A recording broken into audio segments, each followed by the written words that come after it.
बल से उसे प्रियालाल के चरणों में समर्पित कर देना। पर आपके अंदर ये चाह हो जाएगी, तभी आप उस प्यार को समेटने में सहयोग दे पाएंगे। मुझे अब इस ब्रह्मा के रचे हुए माया से मुक्त होना है, पर आप तो इन्हीं खिलौनों में राजी हैं, और जब इन खिलौनों से मन को हटाने की बात कही जाती है तो आपको बुरा लगता है। आपसे जिसे कहा जाता है कि अब आप ऐसे रहिए, मनोचिन्हारो नाय, तो आपको लगता है कि हमारे संबंधों में ये प्रहार कर रहे हैं। तुम्हारे संबंध जितने हैं इनका प्रहार पहले हो चुका है काल के द्वारा, तुम इनको नहीं रोक पाओगे। काल पहले ही काट चुका है सारे संबंध, बस तुम संबंध का राग लेकर के यहां से जाओगे, दुर्गति हो जाएगी। और संबंध को प्रियालाल के चरणों में समर्पित करके जाओगे तो सदगति हो जाएगी, अनुराग हो जाएगा। जो आसक्ति संसार के संबंधों में है, वही आसक्ति जब संत महापुरुषों से हो जाती तो मोक्ष का खुला हुआ द्वार, ये भगवान कपिल देव जी कहते हैं। आप अपना अधिकार अपने में मत रखिए, गुरुजनों को दे दीजिए। अब हमारे जीवन की बागडोर आपके हाथ में है, आप जिस दिशा में चाहें ले चलें। हमारा केवल आपकी आज्ञा पालन करना कर्तव्य। तो कह रहे कदापि चिन्मयादुपरि चेत स्पृहारोहणे, यदि तुम्हें इस चेतन अचेतन जगत से मुक्त होने की इच्छा जागृत हो गई है तो पहला, स्नेह का संबंध किसी से मत रखिए। स्नेह का संबंध केवल प्रियालाल से रखिए। वही स्नेह जो माता में, जो पिता में, जो भाई में, जो बंधु में, पत्नी में, पुत्र में, वही स्नेह प्रियालाल को चाहिए। आप और सब कुछ दो, भगवत प्राप्ति नहीं होगी। ये स्नेह दे दो तो भगवत प्राप्ति पक्की हो जाएगी। सबसे स्नेह करो श्यामा श्याम के संबंध से। हमारा स्नेह का संबंध श्यामा श्याम से, श्यामा श्याम के संबंध से स्नेह कोई फर्क नहीं पड़ेगा। पर आपको अभी ये कला नहीं आती है। आप जब तक एक बार समस्त संबंधों के स्नेह को बटोर कर प्रियालाल के चरणों में समर्पित नहीं कर देते, तब तक आपको लगेगा, वाणी से बोलोगे कि सब भगवत भाव से ही, लेकिन पूरा राग यही है, ये हमारे अमुक है, हमारे अमुक है। इसलिए इस रहस्य को समझो, पहले हटो, फिर जब वो राग अनुराग में बदल जाता है तो फिर पूरे विश्व से प्यार करो, कोई फर्क नहीं पड़ेगा। सब जीवन सो प्रीति रीति निवाहत आपनी, क्योंकि वो रीति जानता है। हमारी रीति श्यामा श्याम के संबंध से ही सबको मानना। एकांत की रति विधान करो, शब्दों को समझिए। एकांत की रति विधान करो, अर्थात हमारे हृदय देश में केवल इष्ट और गुरुदेव के सिवा किसी से प्रीति नहीं। पर बहुत इस बात से हम कमजोर हैं। कहीं न कहीं हम अपनी प्रीति, हमारा दोस्त है, हमारा मित्र है, हमारा रिश्ता है, हमारा संबंध है, तो श्री जी करुणा करके आपको लाई अपने संबंध पुष्ट करने के लिए। फिर भी आप अज्ञानवश उन्हीं संबंधों को पुष्ट करते हैं जिससे आपकी दुर्गति हो जाए। जो आपके, अरे एक हिरण के बच्चा के संबंध ने एक जन्म नष्ट कर दिया, फिर और किसकी बात करें। इसलिए एकांत की रति विधान करो। एकांत की आपकी रति हो चुकी है, इसका परिचय। आपके सामने भारी विपत्ति आई, मन केवल श्री जी में, भारी संपत्ति सुख संपदा केवल श्री जी में मन, यह है एकांत की रति। अब उसको कोई विचलित नहीं कर सकता। जहां विषयी जन रहते हैं, विषयी जन संभाषण करते हैं, उस स्थान में, उस भीड़ में, उन लोगों के बीच में अरुचि हो जाना। रतिम मदन मोहने विदधताम तदेकांतिकीम। एकांत की भक्ति, विरति, जन समुदाय, प्रपंच भाषण करने वाले, इनसे संबंध नहीं। ना संतु जनतापने प्रतिवसंतु वृंदावने। जनता अर्थात केवल विषय प्रपंच की वार्ता करने वाले, तापने, हृदय में ताप पैदा हो उनके संग नहीं, मुझे संग नहीं, कोई भी हो, प्रिया प्रीतम से तुम्हें मतलब नहीं, उनकी चर्चा से मतलब नहीं, उनके संबंध से मतलब नहीं, तो हमारा आपसे क्या संबंध। देखो, जगत के संबंध प्रियता दिखा करके भोग सामग्री दे सकते हैं, धन दे सकते हैं, व्यवस्था दे सकते हैं, पर प्रियालाल की प्रीति नहीं। पूज्य श्री रघुनाथ दास गोस्वामी जी जब अपने गृह का त्याग करके महाप्रभु चैतन्य देव की शरण में गए, तो 2-3 दिन जो महाप्रभु को भिक्षा आती थी उसी से महाप्रभु दे देते थे। उनको लगा कि नहीं, जीवन जब महाप्रभु को समर्पित है तो हमको जीने का ढंग सीखना चाहिए, कैसे हम विरक्त होकर के जिए। इतने में घर से भेजे हुए बहुत से सेवक, रुपया, सामग्री, रसोईया सब आ गया, क्योंकि बहुत बड़े धनी थे उनके पिताजी, और पिता के भाई दोनों के बीच में एक लाड़िले पुत्र थे पूज्य श्री रघुनाथ दास गोस्वामी, जिनकी समाधि राधा कुंड में विराजमान है। अब सुंदर सुंदर पकवान, भोग सामग्री घर के भेजे हुए रसोइये सब बनाते, प्रभु को भोग लगता, महाप्रभु चैतन्य देव को भी। और फिर विचार किया, क्या ये माता पिता के द्वारा दी हुई सुविधा वैराग्य में कलंक नहीं है? मेरा जीवन प्रभु के लिए, क्या मैं प्रभु आश्रित नहीं जी सकता? जब विरक्त हो गया तो माता पिता के द्वारा दी हुई भोग सामग्री से जीना निषेध है। प्रवृत्ति और निवृत्ति 2 मार्ग हैं। प्रवृत्ति मार्ग में स्वयं अधिकार हो जाता है पुत्र और पुत्री का माता पिता की संपत्ति पर, निवृत्ति मार्ग में नहीं, स्वीकृत नहीं है। निवृत्ति मार्ग में स्वीकृत नहीं। जिसने इस स्वीकृति को स्वीकार किया वो कच्चा ही बना रहता है पूरे जीवन, पक्का वो कच्चा बना रहता है। ये दृढ़ बात समझ लीजिए। आज तक इतिहास है विरक्तों का, निवृत्ति मार्ग पर अगर वैराग्य ले लिया तो माता पिता के द्वारा उसका भरण पोषण कभी नहीं हुआ। आप पढ़ करके देख लीजिए, चाहे कोई भी हो, किसी भी मार्ग का हो। जब रत्नावती जी ने, उनके लिए चिट्ठी आई, पुत्र ने भेजा कि पिता ने सभा में मुंडी का पुत्र कह के कहा, मतलब सन्यासिनी का पुत्र कह के, माता हमारी इस नाम की रक्षा करना। ये हुई चिट्ठी पढ़ी तो महल छोड़ दिया उसी समय, और नाई को बुलवाया, अपने जो राजरानी के बाल थे उतरवा दिया, और संत सभा में बैठ गए। आज से कहा राजअन्न का त्याग। अब ग्राम नगर के द्वारा दी हुई भिक्षा के द्वारा भरण पोषण होगा, इस राजा के द्वारा दिए हुए नहीं। और पति थे माधव सिंह। जब ये बात सुनी तो उनको भयंकर क्रोध हुआ। मेरे सामने मेरी पत्नी, मेरा इस तरह का अपमान, मारने का प्रयास किया, निष्फल है। अंततो गत्वा, चरणों में हाथ रख के माथा रखा है, पढ़ के चरित्र देख लेना। नहीं इनके महल में रहूंगी, नहीं इनका भोजन पाऊंगी। विरक्त होकर के माता पिता के द्वारा भरण पोषण होना, एक बार एक भिक्षा के लिए तो अनुमति है। अगर विरक्त हो गया है, एक भिक्षा अगर माता पिता करा दे तो वो स्वीकृत है, इसके अलावा नहीं। आप चरित्रों को पढ़ के देख, सिद्धांत से नहीं चलोगे तो 4 दिन बाद फिर उसी में आ जाओगे। जब हम विरक्त हो गए, पूरे विश्व का भरण पोषण प्रभु करते, तो मेरा नहीं करेंगे क्या? आज अगर कोई जुड़ा है तो वैराग्य और भगवत प्राप्ति के लिए जुड़ा है। हमारा संबंध संसारिक नहीं, भागवतिक। जिस मार्ग में हम हैं उस मार्ग में। रघुनाथ दास गोस्वामी को 2-4 दिन हुए, फिर अंदर आग लग गई। नहीं, पिता के द्वारा दिए हुए वैभव को नहीं भोगना, वापस। अब कैसे जिए?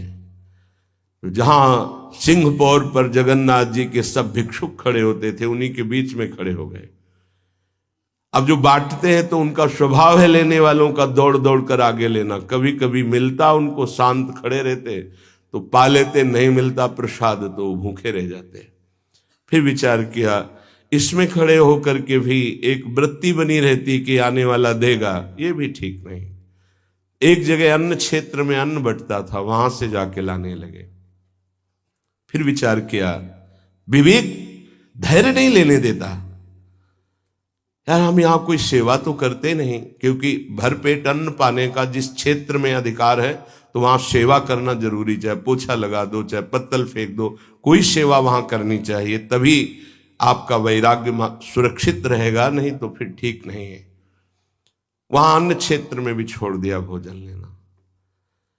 आप कैसे जिए? तो रात्रि में जो महाप्रसाद गाय को डाल दिया जाता था, गाय भी छक के जब नहीं पाती थी तो वो रात्रि के 10-11 बजे निकलते और वो महाप्रसाद जो पड़ा रहता उसको उठा के लाते, जल से धोते, सड़े सड़े निकाल के चावल, फिर उसे पाते। महाप्रभु ने पूछा, गोविंद, गोविंद दास सेवा में रहते, गोविंद ये रघु अब क्या पाता है? बोले प्रभु बहुत वैराग्य से रह रहे। बताया तो उनका, अच्छा ऐसा अमृत अकेले अकेले पाता है, हमको कभी निमंत्रण नहीं दिया, अब हम चुपके से छीन के पाएंगे। महाप्रभु चले रात्रि के जब वो कटोरे पे इतने से चावल सही निकाल कर पारने में लगे थे, पीछे से महाप्रभु गए से लिया। अरे प्रभु आपने, उनका इतना स्वादिष्ट अमृत पाता है और मेरे को कभी निमंत्रण नहीं दिया, निहाल कर दिया। उनके लिए आया सोवत हु रसना रटे राधा कृष्ण सुनाम। वो जब सोते थे तो उनकी जबान से राधा कृष्ण राधा कृष्ण राधा कृष्ण। ये इस मार्ग के पथिक, निवृत्ति मार्ग और प्रवृत्ति मार्ग में अंतर है, आप लोग इस बात को समझें। निवृत्ति मार्ग श्री जी के भरोसे का है, आप विश्वास कीजिए। जब इष्ट के भरोसे में है तो जिनकी पलक झपकते अनंत ब्रह्मांड रचना हो जाती है, उनके लिए कोई ये बड़ी बात हो गई क्या? ये कोई बड़ी बात है उनके लिए? हम उनका भरोसा त्याग करके निवृत्ति मार्ग के हो करके और परिवार के द्वारा भरण पोषण हमारा हो, भाई ये तो नहीं समझ में आता। भरोसो दृढ़ इन चरणन के रो।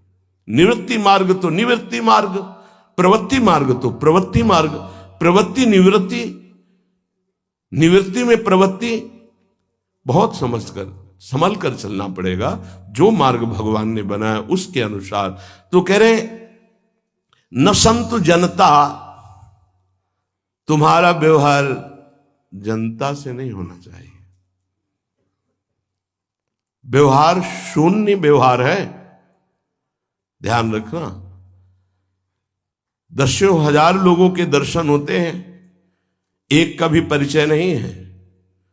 हजारों लोगों से संभाषण है, एक भी हमारा मित्र नहीं है कि ये हमारा है, तुम लोग इसके साक्षी हो। ये हमारा बंदा है, एक भी नहीं। साफ श्री जी के हो, श्री जी से संबंध है, मैं सिर्फ एक नौकर हूं। श्री जी की बात आपको बता देता हूं, आपकी बात श्री जी को बता देता हूं। हमारे श्री जी इसके सिवा कोई नहीं। एकांत की रति, जनता से संबंध रहित, श्री जी के संबंध से सब जीवन सो प्रीति। श्री वृंदावन में वह चिदानंद रस को प्राप्त होता है। यह है रहनी। वृंदावन इह विधि बसे, तज के सब अभिमान, तृणते नीचो आपको जाने सोई जान। ये समझ जाओ किस बात का आश्रय लिए हो। जिनको ब्रह्मांड रचने में सेकेंड नहीं लगा है, वो हमारी प्रियाजू के अधीन है। हमको कुछ अपनी व्यवस्था के विषय में सोचना, मानो शरणागति के विषय में आपको अविश्वास, कलंक है ये बात। हे बिल्कुल भरोसे पे हो जाओ, फिर सामने देखो क्या होता है। बिल्कुल भरोसे पे हो जाओ। गुरुजनों ने कभी भी अन्य आश्रय नहीं होने दिया, कभी भी अन्य जगह जगह बचाते। वो जानते हैं कि अन्य आश्रय, धन का आश्रय, वस्तु का आश्रय, व्यक्ति का आश्रय, ये तुमसे सच्ची बताते हैं। गुरुजनों की कुछ बातें बाद में समझ में आती, पहले समझ में नहीं आती। केवल श्री जी का भरोसा रखो, जिसने आज दिया है वही कल देगा। जब गुरु जी को कोई कहता कि कभी काम में आ जाएगी ये वस्तु, रख लो, तो बोले इसी को मिटाने के लिए बाबा जी हुए हैं। जब कभी काम में आनी होगी तो तुरंत श्री जी भेजेंगे, हम इसको पहले से क्यों रखें। ये हमें चाहिए कि केवल श्री जी का आश्रय लेकर वृंदावन वास हो। देखना कितना आनंदित रहोगे। फिर रोना आता है, तुम्हारे आंसू फिर निकलेंगे। जब आप एकांत में होंगे, आपका कोई नहीं होगा और आपकी परिस्थिति विपरीत होगी, तब जो शरणागति होती है वही भगवत प्राप्ति कराती है। जब तक विपरीत परिस्थिति नहीं आएगी तब तक शरणागति परिपक्व नहीं होगी। बात लिख लीजिए, चाहे वो द्रौपदी जी हो, चाहे गजराज गजेंद्र जी हो, चाहे कोई भी हो, जब ऐसी विपरीत परिस्थिति आए कि कोई भी सहयोगी नहीं रह गया, तब शुद्ध शरणागति और भगवत साक्षात्कार। उस दिन के लिए तैयार रहो और मांगो कि हमारी आसक्ति का नाश करने के लिए परिस्थिति ऐसी दे दो प्रभु कि सिर्फ आप पर दृष्टि हो, सिर्फ आप पर, ना कोई हमारा, ना हम किसी के, सिर्फ आप। मेरे तो गिरधर गोपाल, दूसरों न कोई। बात समझो, सत्संग की बात को समझो, परमार्थ की बात को समझो। तो जब कोई हमारे जीवन में प्रश्न आता तो जो नील चादर ओढ़े हुए विराजमान है, उनकी चादर की तरफ देखते, आकाश की तरफ, बाहर निकलकर आकाश की तरफ देखते। तत्काल उत्तर मिला है हमको, तत्काल भाग, यहां से भाग। झोला टांगा, रात्रि में भागे, जब भागे तब रात्रि में भागे। भागो भागो भागो, भागते भागते अब पायो परम विश्राम। अब वृंदावन, श्री वृंदावन विश्राम, सब सोहित निष्काम मत, श्री वृंदावन विश्राम। हे, भागते रहो, संबंधों से भागते रहो, आश्रयों से भागते रहो। एक आश्रय केवल हरि गुरु का, बस एक विश्राम स्थल। जैसे आप रखो, जैसे आप रखो, हम उसी में राजी हैं। समस्त प्राणियों को वृंदावन के नमस्कार बुद्धि से देखो। देखो यहां की रहनी, वृंदावनी विधि वसे तज के सब अभिमान, तृणते नीचो आपको जाने सोई जान। तृण से नीच अपने को जो जानता है, सबको नमस्कार करेगा। और सच्चाई में देखो तो ऐसा ही है, कुछ नहीं है। कोरा अहंकार केवल है। क्या है हमारे अंदर? कुछ नहीं। अगर गुरु कृपा न हो, प्रियालाल की कृपा न हो, तो कुछ नहीं। हाथ उठा के कहते हैं कोई बल नहीं है। बल है तो वो है, नहीं तो वो नहीं, तो कुछ बल नहीं। क्या बल है? आप देखो, अंदर से देख लो बैठ के, तुम्हारे अंदर क्या बल है। फिसल कर गड्ढे में गिरने का तो बल है, लेकिन गड्ढे से निकलने का बल तो नहीं है। फिसलने में क्या बल? फिसल कर गिरने का तो है, लेकिन गिर के संभलने का बल, ये केवल गुरु का बल है, ये केवल इष्ट का बल है। इसलिए श्री धाम वृंदावन का आश्रय और वास स्वीकार करो। सबसे छोटा अपने को समझो, समस्त प्राणियों को नमस्कार करो। क्यों? क्योंकि कहीं कोई वृंदावन में किसी का अपराध न बन जाए। नमंतु ननु जंतु कानिह नमंतु रस्तु क्वचित। कहीं ऐसा ना हो जाए यहां किसी भी जंतु का, किसी भी जीव का, किसी भी शरीरधारी का अपराध न बन जाए। अगर वृंदावन में कोई अपराध ना बनने पावे और सबको हम नमस्कार करके रहें और श्री जी का केवल भरोसा रहे, तो आप चमत्कार देख लेंगे। अध्यात्म आपके अंदर प्रकाशित हो जाएगा। जैसे जैसे अध्यात्म प्रकाशित होता है, वैसे वैसे शांत होता चला जाता है, मन शांत होता चला जाता है। कोई वासना हृदय में नहीं रहती। पूज्यपाद श्री उड़िया बाबा जी महाराज से प्रश्न किया, पीछे वर्णन किया गया था कि बड़े बड़े महापुरुषों की ये लोग निंदा क्यों करने लगते हैं, क्यों द्वेष करने लगते हैं? वो तो किसी से द्वेष नहीं करते। जितने महापुरुष हुए उनकी निंदा हुई है। वर्तमान में जितने हैं तो आप देख लो, सैकड़ों अगर नमस्कार करने वाले तो कुछ निंदक आपको मिलेंगे। ऐसा क्यों होता है? क्योंकि संत तो किसी से द्वेष नहीं करते, द्रोह तो उनके हृदय में होता नहीं। अद्वेष्टा सर्वभूतानाम। फिर ये क्यों होता है? निंदा क्यों करते हैं? तो कहते भगवान की दो शक्तियां हैं, एक है माया और एक है प्रेम भक्ति। जो प्रेम भक्ति से विमुख, उनके हृदय में माया शक्ति का प्रभाव रहता है। यद्यपि उनका द्वेष भी इसी से होता है। उनकी महानता देख करके वो वहां चल तो सकते नहीं, तो उनका द्वेष बन जाता है।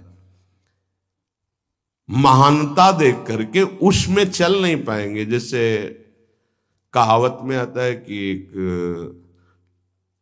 अंगूर को बहुत कोशिश की पाने की, जब नहीं मिले तो कहा खट्टे हैं, प्रयास किया लेकिन नहीं मिला। तो उनका प्रयास माया जनित है, तो प्रेम या भक्ति या सद्गुण या भगवद आश्रय नहीं धारण कर पाते, तो उनको द्रोह हो जाता है संतों से। आप नरसिंह मेहता जी का चरित्र देखिए, बड़े बड़े भक्तों का, उन्हीं के गांव के लोग, उन्हीं के घर के परिवार के जनों ने ही द्रोह पैदा कर दिया। द्वेष, निंदा, मारने की चेष्टा, अपमान, ऐसे। अच्छा सोचो, उड़िया बाबा जैसे महापुरुष से क्या कभी ऐसा हो सकता है कि उनके मारने के लिए आदमी लगा दे? विचार करके देखो। पैसा देकर भेजा गया था कि सत्संग में जाके नाक काट लो। वो आदमी चुपचाप चाकू लेकर के आया और प्रणाम के बहाने तो संतों के सामने कौन रोकता, तत्काल चाकू निकाली और जे भी मारा तो हाथ पकड़ते पकड़ते चावल भर नाक में चल, मतलब थोड़ा सा ऐसे खून निकलने लगा। ऐसे बाबा ने रोका, पकड़ा और गुफा में ले गए। आज भी गुफा नीचे जो बनी हुई, बैठे और गरम दूध चीनी डाल के मंगवाया, पिलाया और कहा धैर्य धारण करो, बिल्कुल डरो मत, तुम्हें कोई नहीं मारेगा, तुमने ऐसा क्यों किया? तो रो पड़ा संत कृपा देख के और कहा बाबा मुझे इतने 1000 रुपये देने की बात कही गई थी कि बाबा मैं गरीब आदमी हूं, पैसे के लोभ से बुद्धि मारी गई। उन्होंने कहा बस तुम ऐसे नाक में चाकू मार देना ऐसा। बाबा ने कहा कोई बात नहीं, कहाँ से आए हो? बोले हाथरस के हैं। बाबा ने ये नहीं पूछा कि किसने भेजा है। चतुरता इस बात की कि सब शिष्य थे, अगर ये पता चल जाए कि किसने, तो उससे द्रोह हो जाएगा ना, बस इतना पूछा था क्यों तुमने ऐसा किया? तो बोले मुझे पैसा दे। ये नहीं पूछा किसने किया, क्योंकि उससे द्वेष हो जाएगा। अपने शिष्यों से कहा शपथ है हमारी, इसे डांटना भी नहीं और हाथरस की बस में सुरक्षित बैठाल करके आओ, चलो जाओ। बोलो ऐसे महापुरुष को फिर बाद में लीला, द्वेष की हद हो गई, संसार द्वेष की सूली पे चढ़ा दिया, जहर पिला दिया। मीरा जी को जहर पिला दिया, प्रहलाद जी को क्या? क्यों ऐसा करते हैं लोग? बोले माया से आसक्त चित्त वाले जब भक्त को देखते तो उनके अंदर गाली देने का मन होता है, जलन पैदा होती, स्वभाव ऐसा स्वाभाविक है। उनके हृदय में इतना द्वेष पैदा होता है कि वो दुष्ट हृदय कैसे इनकी हानि हो, बस ये सोचते हैं कैसे इनकी। बड़ा विचित्र खेल है ये संतों के साथ। क्यों पलटू बाबा को अयोध्या में झोपड़ी में ही आग लगा दी आसपास से, ऐसा क्यों होता है? तो बोलिए माया शक्ति कि जिसके हृदय में माया का प्रभाव, मलिन हृदय होता है, वो संतों से स्वाभाविक द्वेष करते हैं, जो कि द्वेष के पात्र नहीं है। वो किसी से वो द्वेष नहीं करते। एक संत आप चरित्र उठा करके देखो, संतों से द्वेष करने वाले प्रत्येक महापुरुष के जीवन में देखा गया कि द्वेष करने वाले, और कोई कोई तो उन्हीं के पार्षदों के रूप में द्वेष